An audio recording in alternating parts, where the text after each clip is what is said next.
Assalamualaikum warahmatullahi wabarakatuh.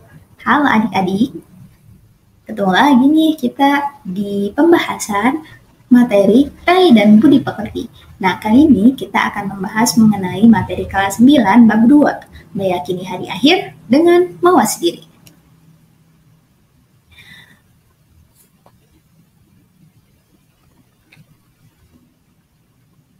Baik, di sini yang pertama kita akan membahas mengenai pengertian dan dalil iman kepada hari akhir. Nah, yang pertama, iman. Seperti yang pernah dijelaskan di materi-materi sebelumnya, iman ini artinya percaya. Iman kepada hari akhir artinya percaya dan meyakini bahwa akan ada hari akhir gitu ya. Nah, iman kepada hari akhir termasuk kepada rukun iman. Rukun iman keberapa? Ayo. Ya, jadi iman kepada hari akhir ini termasuk kepada rukun iman kelima. Nah, di sini juga ada beberapa pengertian mengenai hari akhir ya. Ada 16 pengertian atau nama lain dari hari akhir. Boleh di-pause terlebih dahulu jika adik-adik ingin membacanya. Silahkan, sudah tertera di slide.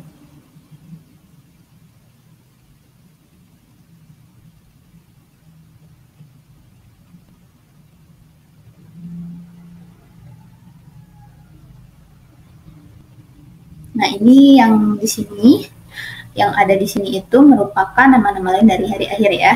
Kemudian di sini juga dicantumkan mengenai ayatnya bahwa hari akhir atau kiamat itu adalah suatu kepastian yang akan datang.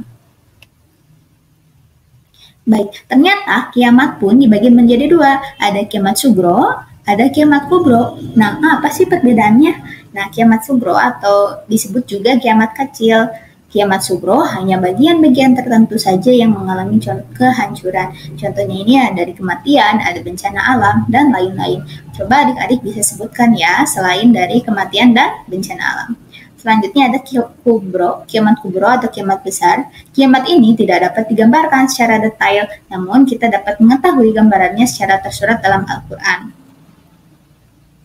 Nah, kiamat kubro ini tidak diketahui oleh siapapun kapan akan datangnya. Yang pasti kiamat ini akan datang, entah kapan, namun akan Allah sudah menggambarkan ciri-cirinya ya. Bagaimana akan datangnya kiamat besar ini. Namun kita tidak tahu pasti kapan datangnya kiamat kubro ini. Baik, selanjutnya, berikut tanda-tanda sebelum datangnya kiamat. Berdasarkan hadis Rasulullah SAW. Yang pertama, keluarnya Dajjal yang mengajak manusia kepada jalan sesat. Yang kedua, keluarnya Imam Mahdi yang akan menegakkan keadilan. Yang ketiga, turunnya Nabi Isa bin Maryam. Yang keempat, keluarnya Yakjuz dan Makjuz. Yang kelima, munculnya awan hitam atau dukhon. Yang keenam, terbitnya matahari dari sebelah barat. Dan yang terakhir, keluarnya binatang melata pada pagi hari. Adapun di sini ada rangkaian peristiwa kehidupan di akhirat. Yang pertama ada Yaumul Barzah atau alam barzah. Yaumul Barzah dikenal dengan alam kubur, merupakan pintu gerbang menuju akhirat. Dengan demikian, alam barzah menjadi batas antara alam dunia dan alam akhirat. Yang kedua ada Yaumul Ba'ats. Yaumul Ba'ats merupakan hari dibangkitkannya semua manusia dari alam kubur. Sejak manusia pertama yang meninggal menuju kepada mahsyar. Kebangkitan manusia ini akan terjadi setelah ditiup sangkakala yang kedua oleh malaikat Israfil. Seluruh manusia sejak zaman Nabi Adam sampai manusia yang terakhir akan dibangkitkan dari alam kubur. Kemudian ada Yaumul Mahsyar atau Yaumul Hasyr. Yaumul Mahsyar atau Yaumul Hasyr adalah masa atau hari dikumpulkannya seluruh manusia setelah dibangkitkan dari kuburnya. Tempat dikumpulkannya disebut dengan padang mahsyar, yakni tempat yang sangat luas dan tiada pepohonan sedikit pun. Selanjutnya ada Yaumul Hisab. Yaumul Hisab adalah hari perhitungan amal perbuatan manusia selama menjalani hidup di dunia. Pada hari perhitungan amal akan diperlihatkan semua perbuatan kita selama hidup di dunia. Kemudian ada Yaumul Mizan. Yaumul Mizan adalah hari ditimbangnya amal perbuatan manusia ketika di dunia, baik amalan kecil maupun amalan besar. Setelah itu ada yaumul jaza. Yaumul jaza merupakan hari dibalasnya amal perbuatan manusia seluruhnya. Perbuatan kita tidak akan ada yang luput dari pembalasan. Kemudian ada surga dan neraka. Surga dan neraka adalah tempat terakhir kita atau tempat terakhir pembalasan manusia. Apabila manusia berbuat baik dan amal baiknya banyak, maka akan ditempatkan di surga. Sebaliknya, jika amal manusia buruk dan banyak amal buruknya, maka akan ditempatkan di neraka.